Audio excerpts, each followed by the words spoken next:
J'ai lu Le deuxième sexe de Simone de Beauvoir, les 2 tomes, dans la perspective de répondre à la question suivante. Simone de Beauvoir est-elle la mère des féministes à l'ancienne ou celle des néo-féministes 2.0 ? On connaît tous les premières lignes du second tome. On ne naît pas femme, on le devient. On est beaucoup moins à connaître la phrase dans son entier. On ne naît pas femme, on le devient. Aucun destin biologique, psychique, économique ne définit la figure que revêt au sein de la société la femelle humaine. C'est l'ensemble de la civilisation qui élabore ce produit intermédiaire entre le mâle et le castrat, que l'on qualifie de féminin. De quoi remettre les choses en perspective. Et d'ailleurs, les castrats, quelle place en dessous des femmes? Ne serait-ce pas, aujourd'hui, les femmes trans? Les petits contes de la grotte au chat. Ça, ce n'est pas pour les enfants. Mais alors, que dit-elle dans ces 2 livres? Synthèse des ouvrages. Simone de Beauvoir, Le deuxième sexe, tome 1. Dans le premier tome, elle s'interroge sur ce que représente dans le règne animal la femelle et quelle espèce singulière de femelle se réalise dans la femme. Selon elle, le corps féminin ne suffit pas à définir une hiérarchie des sexes, les différences n'expliquent pas pourquoi la femme est l'autre. Pour synthétiser sa pensée, pour elle, la place qu'occupe la femme à son époque est due à l'impact de la gestation féminine sur les cultures.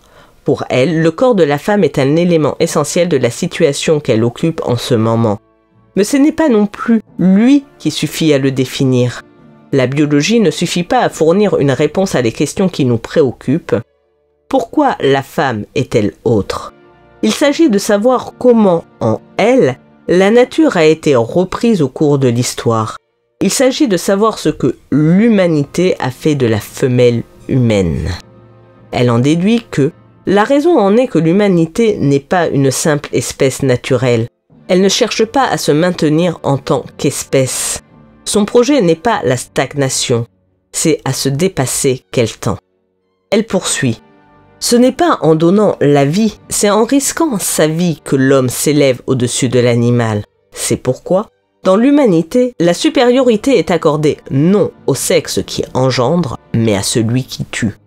Ceci dit, elle ne fait pas porter l'entièreté de la faute aux hommes et pointe la complicité passive des femmes. Pour elle, la femme est victime consentante. Mais la femme ne flatte pas seulement la vanité sociale de l'homme, elle lui permet aussi un orgueil plus intime. Il s'enchante de la domination qu'il exerce sur elle. Et la véritable victoire de l'homme libérateur ou conquérant, c'est que la femme, librement, le reconnaisse comme son destin. Ainsi, l'expression « avoir une femme » recèle un double sens. Les fonctions d'objet et de juge ne sont pas dissociées. Vous avez bien compris, la femme est responsable de son propre servage. Et sans doute parce qu'il est plus confortable de subir un aveugle esclavage que de travailler à s'affranchir. Elle constate que, de toute façon, un retour n'est pas plus possible qu'il n'est souhaitable. Ce qu'il faut espérer, c'est que de leur côté, les hommes assument sans réserve la situation qui est en train de se créer. Alors seulement, la femme pourra vivre sans déchirement. Son souhait est de faire de la femme un être humain à part entière, et il se réalisera quand sera brisé l'infini servage de la femme, quand elle vivra pour elle et pas par l'homme, jusqu'ici abominable lui ait donné son renvoi. On est en droit de se demander pourquoi les femmes se sont enthousiasmées à ce discours qui explique aux femmes qu'elles sont des connes responsables de leur servage et qu'on va la libérer envers et contre tout, et surtout contre sa volonté. Effectivement, mais on oublie souvent que, comme le fait remarquer Catherine Chadefaux, le brûlot de Simone de Beauvoir n'avait guère été apprécié par les associations féministes de l'époque sur ce type de sujet. Attends, les écrits de Simone de Beauvoir n'ont pas été appréciés des féministes? Non, au début, loin de là. Certes, ils étaient révolutionnaires. Certes, ils exposaient une pensée novatrice. Mais l'ouvrage fut bien mieux accueilli par les journalistes que par les premières concernées. Et comment leur en vouloir? Nul n'aime être qualifié de conne. Tout le monde a le droit d'être con. Voilà ce qu'il en est pour le premier tome, celui que personne ne lit jamais. Simone de Beauvoir, Le deuxième sexe, tome 2. Mais qu'en est-il du second tome? Il commence, nous l'avons vu, par le paragraphe suivant. On ne naît pas femme, on le devient. Aucun destin biologique, psychique, économique ne définit la figure que revêt au sein de la société la femelle humaine. C'est l'ensemble de la civilisation qui élabore ce produit intermédiaire entre le mâle et le castrat que l'on qualifie de féminin. C'est accrocheur. Certes, mais l'objet de l'ouvrage est relativement différent.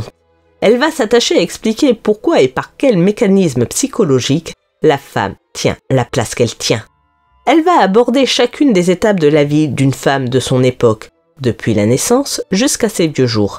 Pour résumer, c'est une litanie de traumatismes successifs. La vie des femmes, chacune des étapes est traumatisme sans borne. Mais pour en conclure quoi? Selon elle, les combats féministes sont hors sol. Et oui, cher Incel, vous avez un point commun avec Simone de Beauvoir. La femme se réclame de l'égalité abstraite qu'on lui a garantie, et l'homme de l'inégalité concrète qu'il constate. Il faut que les femmes transcendent le débat car, tant qu'elle est encore à lutter pour devenir un être humain, elle ne saurait être une créatrice. Et si, il demeura toujours entre l'homme et la femme certaines différences, ceux qui parlent tant d'égalité dans la différence auraient mauvaise grâce à ne pas m'accorder qu'il puisse exister des différences dans l'égalité. Pour conclure que, on ne saurait mieux dire, c'est au sein du monde donné qu'il apparaît à l'homme de faire triompher le règne de la liberté. Pour remporter cette suprême victoire, il est entre autres nécessaire que par-delà leurs différentes actions mutuelles, hommes et femmes affirment sans équivoque leur fraternité. Conclusion. Les ouvrages résumés ainsi donnent l'impression d'une Simone de Beauvoir au discours modéré qui a marqué son temps, mais qui est en opposition totale avec les néo-féministes 2.0 que l'on connaît aujourd'hui. Et c'est l'image qu'elle laisse. Mais ce serait une erreur de s'arrêter à cette synthèse. Comme beaucoup d'auteurs de son époque, ses ouvrages développent un discours bien plus modéré dans ses introductions et ses conclusions que dans le corps de texte. Et le corps de texte est, pardonnez-moi l'expression, de la foutaise théorique. Elle arrive à se contredire d'un paragraphe à l'autre. Certains passages sont immondes à vous soulever le cœur. Mais est-ce étonnant? Rappelons qui est Simone de Beauvoir. Née dans une famille aisée, c'est peu dire, de son vrai nom Bertrand de Beauvoir, de la fausse noblesse. Oui, les particules sont trompeuses. C'est comme les cartes handicapées. Vous avez 2 chances sur 3 que ça relève de la fausse noblesse. Mais c'est presque plus intéressant que si elle était issue d'une famille de la vieille noblesse. Cela nous indique que la famille est dans le paraître, l'idéal à atteindre. D'ailleurs, ses parents font partie du monde des intellectuels au grand cœur, amoureux des arts. La sœur de Simone de Beauvoir sera d'ailleurs connue en tant qu'artiste peintre. Et Simone de Beauvoir ne fera pas exception. Elle aussi fait partie du milieu mondain de Paris, celui qui fréquente le café de Flore, compagne de Jean-Paul Sartre. Elle aime choquer, faire réagir. Alors, bien sûr, c'est une femme de lettres brillante. Mais n'imaginons pas que, parce que femme, elle serait moins provocante et moins tourmentée que d'autres artistes. Ce serait lui faire insulte que d'imaginer que parce que femme, elle ne pourrait pas être un homme comme les autres. Et je vous propose de revoir les 2 tomes du deuxième sexe, mais en approfondissant. Au-delà de la synthèse, comme Simone de Beauvoir peut dire presque tout et son contraire, je vous propose d'aller fouiller un peu sur son texte. Des contradictions permanentes. Simone de Beauvoir, et c'est sans doute ce qui explique que tout le monde se réclame d'elle, se contredit en permanence. Je vous propose de prendre pour exemple ce qu'elle dit concernant l'homosexualité. Et pour cela, je vous propose 4 extraits concernant les lesbiennes. Page 190, elle dit « Il n'existe pas entre les 2 sexes de distinction biologique rigoureuse. Il résulte l'apparition d'individus intermédiaires entre le mâle et la femelle. » Qu'en concluez-vous? Que Simone de Beauvoir partage l'avis des néo-féministes, comme quoi il n'y aurait pas 2 sexes mais un dégradé de genre. Sauf que page 195, elle dit « Définir la lesbienne virile par sa volonté d'imiter l'homme, c'est la vouer à l'inauthenticité, car la lesbienne est une femme avec une sexualité et un corps de femme. » Donc, elle reconnaît qu'il y a 2 sexes, masculin et féminin. Plus loin, elle nous explique que les lesbiennes aimeraient être des hommes, mais que cela relève de la maladie mentale. Souvent, la lesbienne essaiera de compenser son infériorité virile par une arrogance, un exhibitionnisme qui manifeste en fait un déséquilibre intérieur. car pour elle, l'homosexualité est un choix. Je cite, « En vérité, l'homosexualité n'est pas plus une perversion délibérée qu'une malédiction fatale. C'est une attitude choisie en imitation, c'est-à-dire à la fois motivée et librement adoptée. Aucun des facteurs que le sujet assume par ce choix donné, physiologique, histoire psychologique, circonstances sociales n'est déterminant, encore que tout contribue à l'expliquer. Tu es perdu ? Un peu. Je te propose de remonter plus haut dans le texte pour comprendre sa pensée. Page 112. Elle nous explique que pour les jeunes filles, l'expérience homosexuelle peut prendre la figure d'un véritable amour. Elle peut rapporter à la jeune fille un équilibre si heureux qu'elle désirera la perpétuer, la répéter, qu'elle en gardera un souvenir nostalgique. Elle peut révéler ou faire naître une vocation lesbienne. En fait, les lesbiennes sont des femmes qui refusent de quitter l'enfance pour enfin avoir une sexualité avec un homme, un vrai.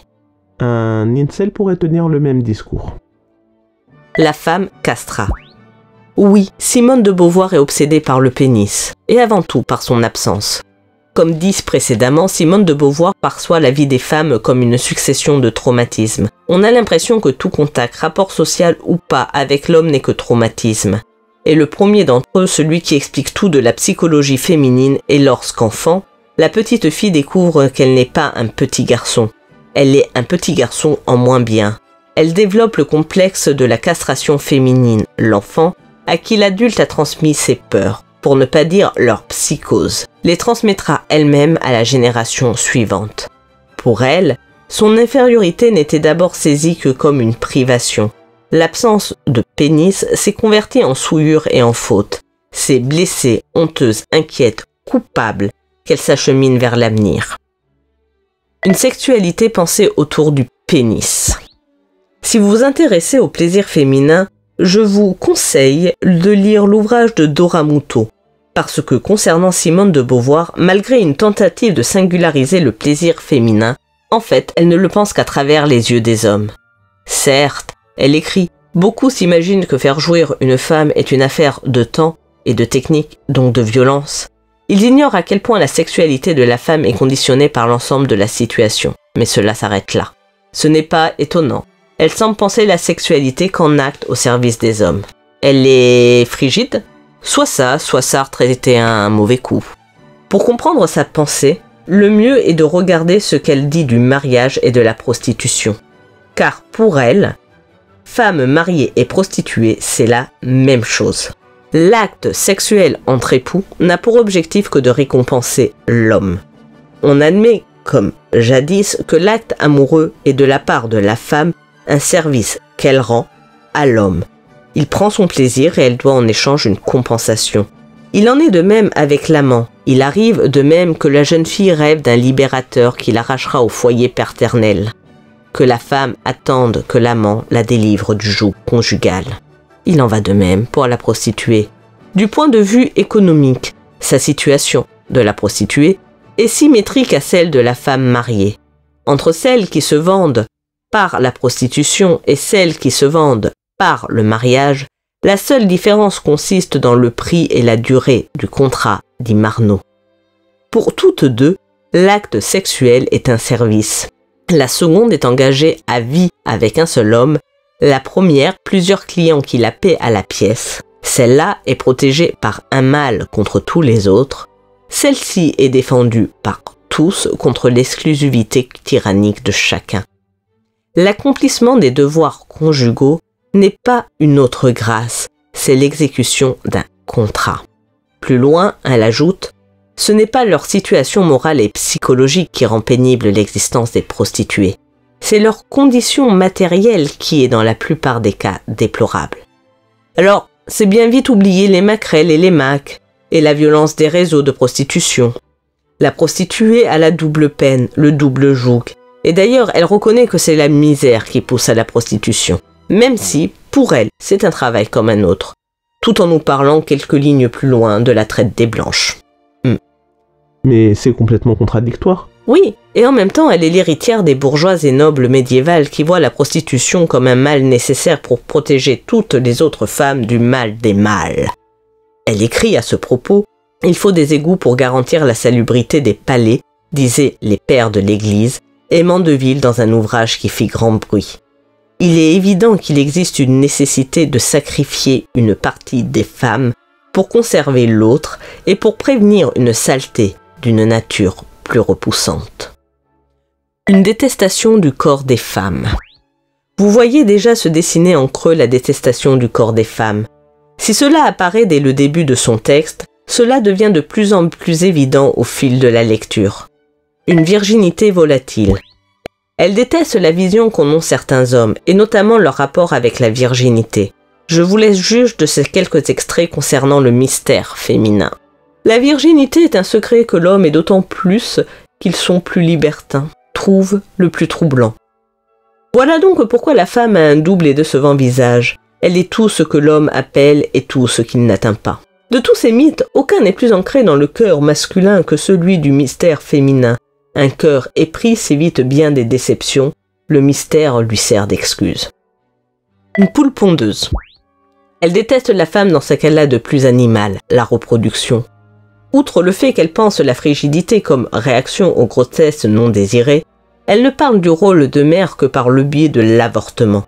La chair, surtout la chair femelle, a toujours une connotation négative, voire dégueulasse.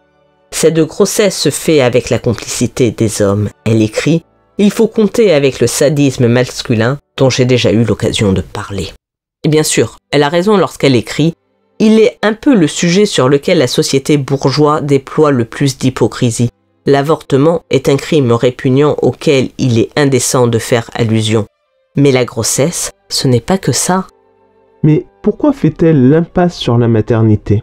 Elle ne fait pas l'impasse, elle traite le sujet, mais sous un angle particulier. Un amalgame qui laisse à penser qu'elle ne déteste pas seulement le corps des femmes, mais aussi et avant tout les femmes. Une détestation des femmes, une détestation des mères. On est en droit de se demander si Simone de Beauvoir pense que la femme ne devrait pas être mère. Déjà dans les premiers tomes, elle parle des Sabines. La légende, qui prétend que les Sabines, ravies, ont opposé une stérilité obstinée, raconte aussi qu'en les frappant de lanières de cuir, les hommes ont eu magiquement raison de leur résistance. Dans cette manière de raconter l'histoire, elle obstrue complètement le rôle des mères après la délivrance. N'oublions pas que pour elle, la vie de femme n'est que traumatisme, et l'accouchement n'échappe pas à la règle. Quand la femme se rapproche de son terme, toutes ces terreurs infantiles se ramènent. Elle en déduit les conséquences suivantes sur les enfants. Petit avertissement aux âmes sensibles. Vous n'êtes pas prêts, sautez le passage. Quant à ceux qui pensent être de gros durs, je vous préviens, vous n'êtes pas prêts non plus, mais vous êtes prévenus. Donc, elle en déduit les conséquences suivantes sur les enfants. Le grand danger que nos mœurs font courir à l'enfant, c'est que la mère à qui on le confie pieds et poings liés est presque toujours une femme insatisfaite. Sexuellement, elle est frigide ou inassouvie. Socialement, elle se sent inférieure à l'homme. Elle n'a pas de prise sur le monde ni sur l'avenir. Elle cherchera à compenser à travers l'enfant toutes ses frustrations. Quand on a compris à quel point la situation actuelle de la femme lui rend difficile son plein épanouissement, combien de désirs, de révolte, de prétentions, de revendications l'habitent sourdement, on s'effraie que les enfants sans défense lui soient abandonnés. C'est violent. Par la suite, elle mélange les enfants, l'amour et le sexe. Elle explique que lorsqu'elle vieillit, les rêves de la femme se peuplent de fantasmes exotiques. Elle manifeste à ses enfants une tendresse exaltée et sexuelle. Elle nourrit à propos de son fils des obsessions incestueuses. Elle tombe secrètement amoureuse d'un jeune homme après l'autre. Elle l'est hantée par l'idée de viol et ajoute plus loin « La mystification du découvrement se trouve en ce cas dénoncée de la manière la plus brutale. L'épouse va la dépouiller de ses fonctions. » En résumé, pour elle, il n'y a pas de mère dénaturée puisque l'amour maternel n'a rien de naturel. Mais précisément à cause de cela, il y a de mauvaises mères. Mais peut-être faut-il chercher la raison de cette répulsion dans le fait qu'elle méprise les mères, surtout parce que c'est là qu'elle va chercher la satisfaction de sa vie sociale. Une détestation des femmes. Au fond, la mère représente celle qui a accepté le rôle social des femmes de l'époque. Elle est celle qui trahit la cause. Sur ce paragraphe, Simone de Beauvoir met 100 pages à conclure que le rôle du mariage est la procréation. C'est donc par lui, l'enfant, que l'institution du mariage prend son sens et atteint son but. Elle enfonce une porte ouverte. Elle se rit des femmes qui croient au coup de foudre sacramentel. Elle précise: le drame du mariage, ce n'est pas qu'il n'assure pas à la femme le bonheur qu'il lui promet. Ce qui la mutile l'avoue à la répétition, à la routine. C'est très beau de s'oublier, mais encore faut-il savoir pour qui, pourquoi.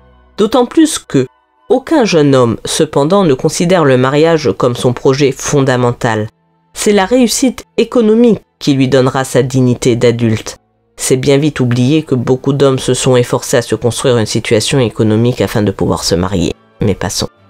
Elle fustige les femmes qui gâchent leur vie en se pliant à ces conventions.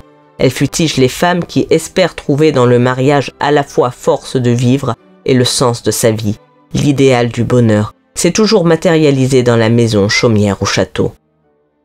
Une détestation du foyer. Car pour Simone de Beauvoir, la femme au foyer est sans doute ce qu'il y a de pire, lui préférant largement les prostituées. La toilette n'est pas seulement parure. Elle l'exprime, avons-nous dit, la situation sociale de la femme. Seule la prostituée, dont la fonction est exclusivement celle d'un objet érotique, doit se manifester sous cet unique aspect.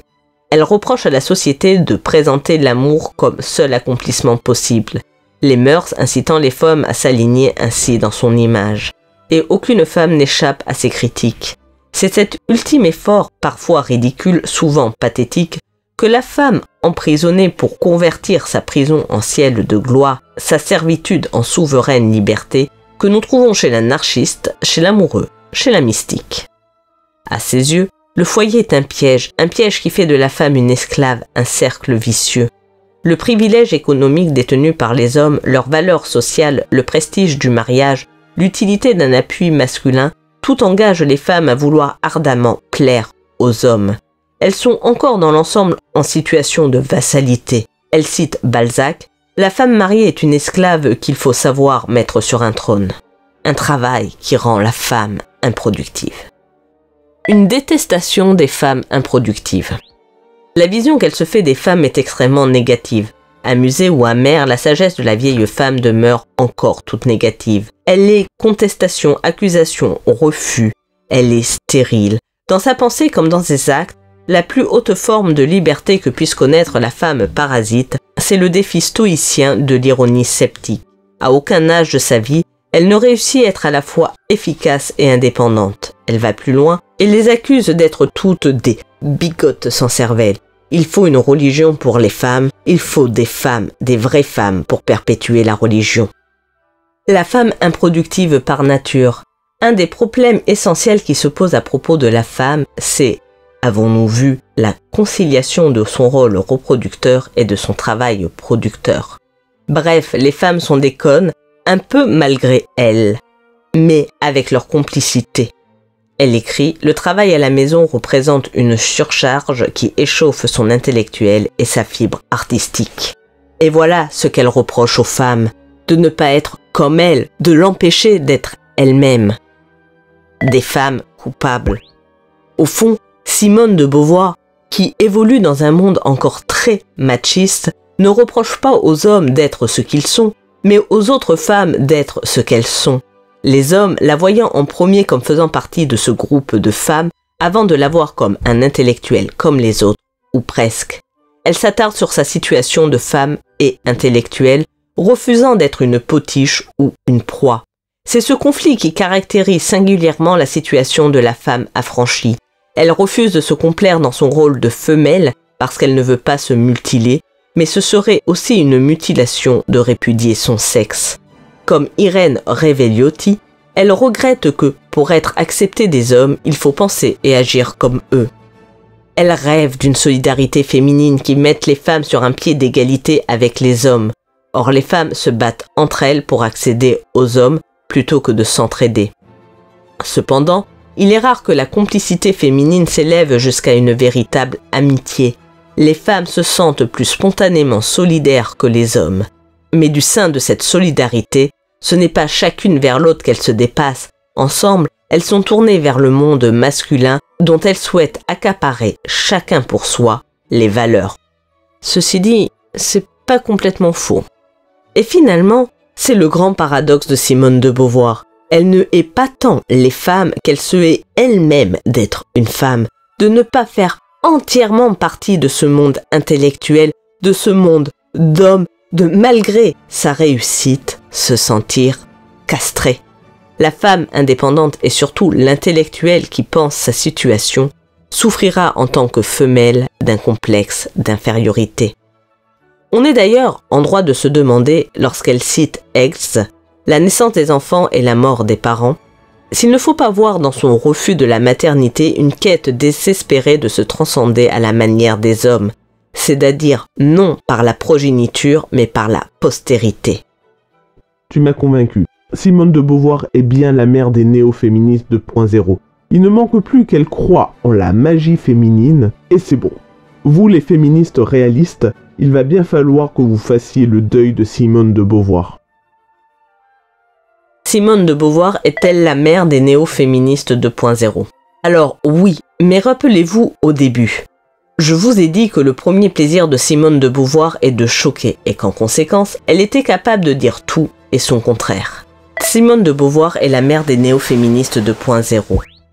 En effet, nos néo-féministes peuvent s'appuyer sur ces textes pour soutenir plusieurs points de leur doctrine.